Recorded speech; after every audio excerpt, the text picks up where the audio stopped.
আসসালামু আলাইকুম বোনেরা, কেমন আছেন? আশা করি ভালো আছেন। আমিও ভালো আছি আলহামদুলিল্লাহ।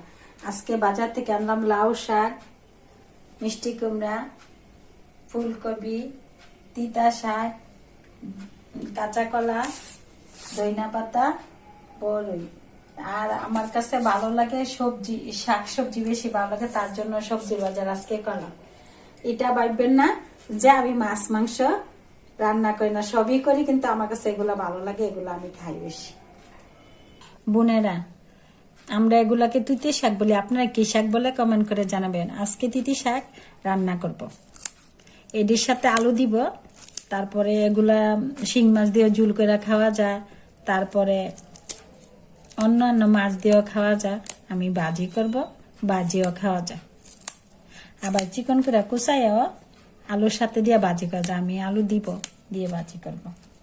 রুগীরাও এগুলা খাওয়া যায়, কিন্তু আজকে আমার একটা দুঃসংবাদ আছে বোনেরা, আমার জন্য দোয়া করবেন।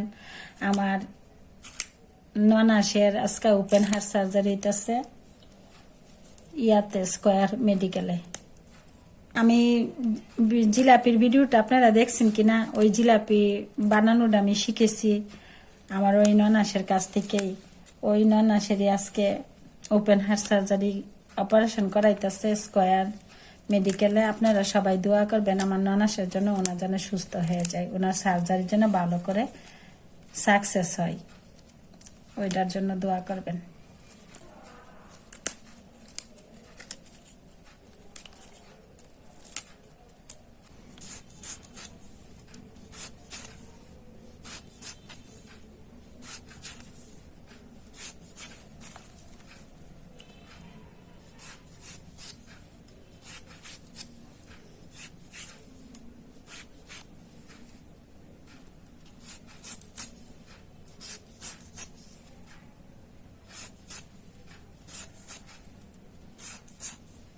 বোনেরা, শাকগুলো পরিষ্কার করে ধুয়ে নিচ্ছি। তিতি শাক আর আলু এই যে সিদ্ধ করে নিতেছি, এটা ভাজি করবো তো হালকা একটু তিতা তিতা লাগে। এরকম যদি সিদ্ধ করে ভাজি করেন তাহলে আর তিতা লাগবে না, কম লাগবে।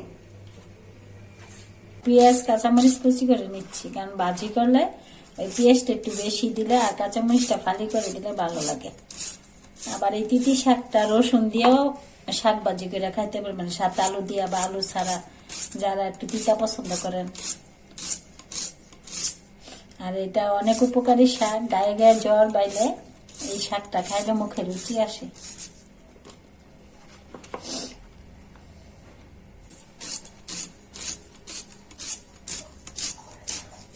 মরিচটা ফালি করে নিচ্ছে, আর মরিচটা তিতা শাকের সাথে দিলে একটু ফালি করে দিলেই ভালো হয়।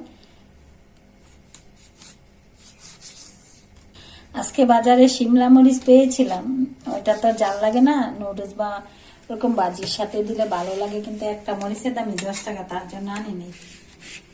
তিতি শাক আলুটা সিদ্ধ হয়ে গেছে, এখন সেকে নিচ্ছি। কড়াইটা গরম হয়ে গেছে, তেল দিয়ে দিতেছি।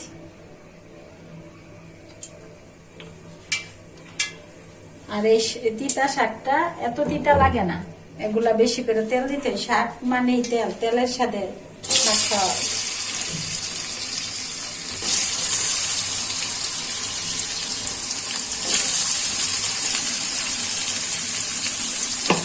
এখন পেঁয়াজটা ভাজা হয়ে যায়,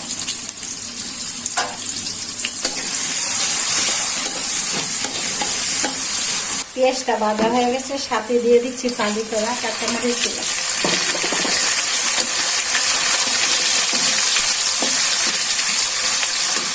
এখন দিয়ে দিচ্ছি স্বাদ মতো লবণ,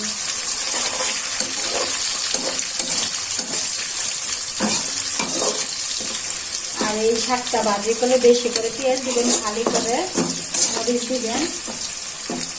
ইনশাল্লাহ গরম ভাত 1 প্লেটের বদলা 2 প্লেট খাবেন। এই শাক ভাজিটা এত স্বাদ,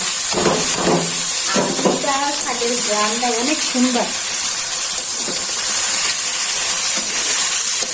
ঢাকাতে তো এগুলো কিনে না খাই, গ্রামের বাড়িতে ডুবা পুকুরে, তারপরে নদীতে এগুলো হয়।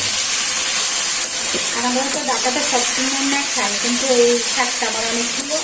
বোনেরা এই শাকটা এইভাবে ভাজি করবেন, আর আপনাদের যদি ভালো লাগে বাজার থেকে কিনে না এরকম ভাবে রান্না করে খেয়ে দেখবেন, অনেক স্বাদ।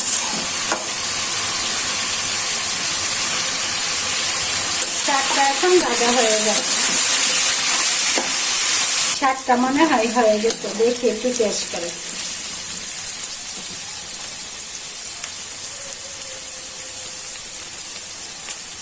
ও অনেক স্বাদ হয়েছে। বোনেরা আমার ভিডিওগুলো বেশি বেশি দেখবেন, শেয়ার করবেন, লাইক করবেন, কমেন্ট করে জানাবেন যে এই শাকটা কেমন হয়েছে। অনেক টেস্ট। আল্লাহ হাফেজ।